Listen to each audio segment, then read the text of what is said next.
በምስራቅ ጎጃም ዲጎጽዮን ከተማ በተደረገ የደፈጣ ውጊያ በጠላት ሰራዊት ላይ ከፍተኛ ኪሳራ ደርሷል። በከተማዋ በተደረገው ከባድ ውጊያ የሚሊሻና የአድማ ብተና ኃይሎችን ጨምሮ በርካታ ቁጥር ያለው የአብይ አህመድ ወራሪ ሰራዊት ድባቅ ተመቷል ሲሉ ፋኖዎቹ ተናግረዋል። የኮምቦልቻ ከተማ አስተዳደር ለኮሪደር ልማትና ለገበያ ማረጋጊያ በሚል ሰበብ ከነዋሪዎቹ የ100 ሚሊዮን ብር አበድሩኝ ጥያቄ ማቅረቡ ተሰምቷል። በባህር ዳር ከተማ በንጹሃኖች ላይ የሚፈጸመው አፍኖ መሰወር መቀጠሉ ተገለጸ። የብልጽግና ቅጥረኛ የሚሊሻና የአድማ ብተና ኃይሎች በሚሰጡት ጥቆማ ንጹሃኖቹ አፈና እየተፈጸመባቸውና አድራሻቸው እየጠፋ ስለመሆኑ የመረጃ ምንጮቻችን ለሚዲያችን ተናግረዋል። በሸዋ ጠቅላይ ግዛት ከሚንጃር ቀጠና 12 የሚደርሱ የብልጽግና ወታደሮች የፋኖ ኃይሎችን መቀላቀላቸው ተሰምቷል። አድማጭ ተመልካቾቻችን እነዚህንና ሌሎች ተጨማሪ መረጃዎችን ይዘናል። ሰላም ጤና ይስጥልን። የጥቁር አንበሳ ሚዲያ አድማጭ ተመልካቾቻችን እንደምን አምሽታችኋል? ዕለተ ሰኞ ሚያዝያ 6 2017 ዓ.ም መረጃዎችን ይዘን ቀርበናል። ከዜናዎቹ ጋር ሰናይት አያሌው ነኝ። አብራችሁን ቆዩ። ወደ ዝርዝር መረጃዎች አልፋለሁ። ምስራቅ ጎጃም ዲጎጽዮን ከተማ በተደረገ የደፈጣ ውጊያ በጠላት ሰራዊት ላይ ከፍተኛ ኪሳራ ደርሷል። በከተማዋ በተደረገው ከባድ ውጊያ የሚሊሻና የአድማ ብተና ኃይሎችን ጨምሮ በርካታ ቁጥር ያለው የአብይ አህመድ ወራሪ ሰራዊት ድባቅ ተመቷል ሲሉ ፋኖዎቹ ተናግረዋል። የደጋዳሞት ብርጌድን ጨምሮ ሌሎች ብርጌዶች በተሳተፉበት በዚህ ከባድ ውጊያ ከተማዋን በመውረር ንጹሃኖች ላይ ጥቃት እያደረሰ እንዲሁም የግለሰብ ንብረቶችን እየዘረፈ በሚገኘው አብይ መራሹ ሰራዊት ላይ ከፍተኛ ሰብአዊና ወታደራዊ ኪሳራ ደርሷል ተብሏል። ፋኖቹ በተናበበ መልኩ ወደ ከተማዋ ዘልቀው በመግባት በጠላት ሰራዊት ላይ የተቀናጀ ጥቃት ፈጽመዋል። በዚህ ውጊያ በርካታ የጠላት መገልገያ የጦር መሳሪያዎች ከነተተኳሻቸው የተማረኩ ሲሆን 7 የሚደርሱ የብልጽግና ወታደሮች ለፋኖ እጅ ሰጥተዋል። በመሆኑም በዚህ እልህ አስጨራሽ ውጊያ አንድ ስናይፐር፣ አንድ ብሬን እና 31 የነፍስ ወከፍ መሳሪያዎች ከነተተኳሻቸው በፋኖቹ ተማርከዋል። በሌሎች አካባቢዎችም ወረራ ከፈጸመው የብልጽግና ሰራዊት ጋር እየተደረገ ያለው ከፍተኛ ተጋድሎ ተጠናክሮ ቀጥሏል።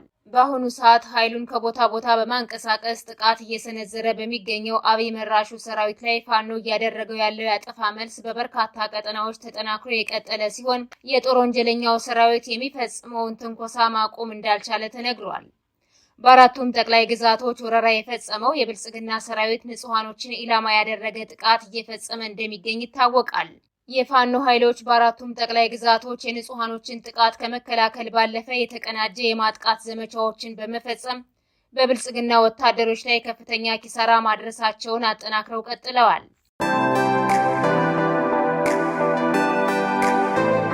የኮምቦልቻ ከተማ አስተዳደር ለኮሪደር ልማትና ለገበያ ማረጋጊያ በሚል ሰበብ ከነዋሪዎቹ የ100 ሚሊዮን ብር አበድሩኝ ጥያቄ ማቅረቡ ተሰምቷል።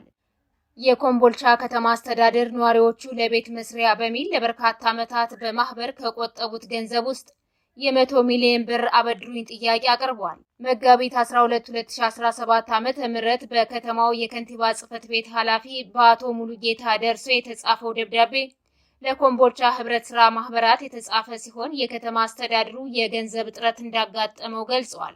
የከተማ አስተዳደሩ የበጀት እጥረት ስላጋጠመው የጋራ መኖሪያ ቤት ህብረት ማህበራት ካላቸው ቁጠባ ላይ ለኮሪደር ልማትና ለገበያ ማረጋጊያ አገልግሎት የሚውል በሚል ማህበራቱን 100 ሚሊዮን ብር እስከ ሰኔ ወር 2017 ዓ.ም የሚቆይ ብድር መጠየቁን የከንቲባው ጽሕፈት ቤት ደብዳቤ ያረጋገጠ ሲሆን ገንዘቡ በአስቸኳይ ስለሚፈለግ ገቢ እንዲደረግ ጠይቋል። የማህበራቱ አባላት በድርጊቱ ክፉኛ እንደተበሳጩና እንደተገረሙም ተጠቁሟል። ለማህበር ቤቱ ግንባታ ለረጅም ዓመታት ከመስሪያ ቤት ብድርና ከልጆች አፍ እየቀማን ስንቆጥብ ቆይተን ከነገ ዛሬ ቦታ ይሰጠናል ብለን ተስፋ ስናደርግ አሁን ላይ 100 ሚሊዮን ብር በብድር መልክ አምጡ መባላችን አስደንግጦናል ያሉት አንድ የማህበሩ አባል ቆጣቢዎቹ አስተዳድሩ ብሩን ይመልሳል የሚል እምነት እንደሌላቸው ገልጸዋል። ተጎጂዎቹ ሰሚ እንደሌለን ብናውቅም ይህንን አስከፊ ድርጊት የኢትዮጵያ ሕዝብ ይወቅልን ሲሉ ተናግረዋል ሲል መሰረት ሚዲያ ዘግቧል።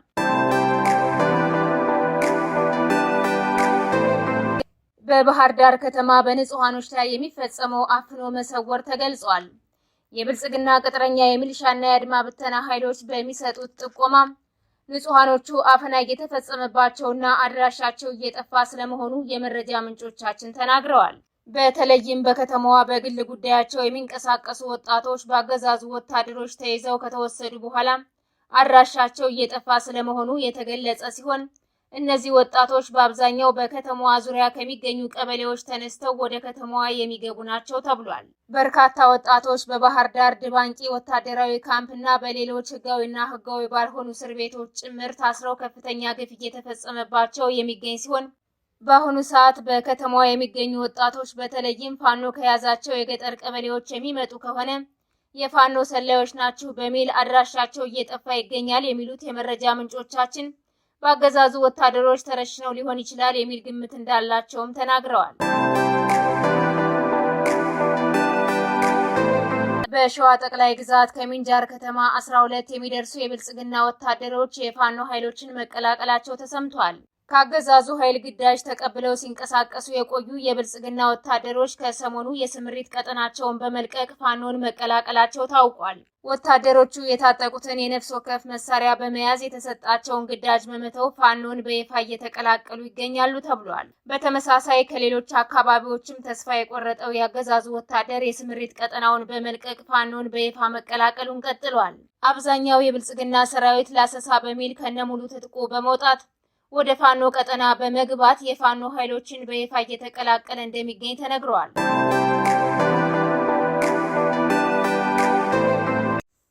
አማራ ክልልን እያስተዳደርኩ ነው የሚሉት አቶ አረጋ ከበደ በቢሮዬም ሆነ በመኖሪያ ቤቴ በፋኖ ተከብቤያለሁ ማለታቸው ተሰምቷል። ከሰሞኑ በኦሮሚያ ክልል ናዝሬት ከተማ አብይ አህመድን ጨምሮ የፌዴራልና የሁሉም ክልል አመራሮች እንዲሁም የብልጽግና አክቲቪስቶች የተሳተፉበት ስልጠና ተካሂደዋል። እዚህ ስልጠና ላይ የተገኙት አቶ አረጋ ከበደ በቢሮዬም ሆነ በመኖሪያ ቤቴ የከበበኝ ፋኖ ነው ሲሉ ቃል በቃል መናገራቸው ተሰምቷል። አክለውም አብዛኛው የክልሉ አመራር አመለካከትና አቋሙን ማጥራት ተስኖት የሚዋልል መሃል ሰፋሪ ነው፣ አንዳንዱ ደግሞ በእኛ መሃል ፋኖ አስርጎ ያስገባው መረጃና ደህንነት ነው ያሉ ሲሆን ይህ መሆኑ ደግሞ በፋኖ ላይ የሚወሰደውን እርምጃ ውጤታማ እንዳይሆን አድርጎታል በማለት ሽንፈታቸውን ተናግረዋል። የተወደዳችሁና የተከበራችሁ አድማጭ ተመልካቾቻችን ለዛሬ ያዝንላችሁ መረጃዎች እነዚህን ይመስሉ ነበር። የዩቲዩብ ቻናላችንን ላይክ፣ ሼር፣ ሰብስክራይብ እንድታደርጉ በአክብሮት እንጠይቃለን።